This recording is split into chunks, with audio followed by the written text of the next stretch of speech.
یہ قرآن تو نصیحت ہے، سو جو چاہے اپنے پروردگار تک پہنچنے کا راستہ اختیار کر لے۔ تمہارا پروردگار خوب جانتا ہے کہ تم اور تمہارے ساتھ کے لوگ کبھی 2/3 رات کے قریب اور کبھی آدھی رات اور کبھی تہائی رات قیام کیا کرتے ہو، اور اللہ رات اور دن کا اندازہ رکھتا ہے۔ اس نے معلوم کیا کہ تم اس کو نبھا نہ سکو گے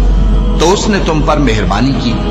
بس جتنا آسانی سے ہو سکے اتنا قرآن پڑھ لیا کرو۔ اس نے جانا کہ تم میں بعض بیمار بھی ہوں گے اور بعض اللہ کے فضل یعنی معاش کی تلاش میں ملک میں سفر کریں گے اور بعض اللہ کی راہ میں لڑیں گے، تو جتنا آسانی سے ہو سکے اتنا قرآن پڑھ لیا کرو، اور نماز قائم کرتے رہو اور زکوٰۃ ادا کرتے رہو اور اللہ کو نیک نیتی سے قرض دیتے رہو،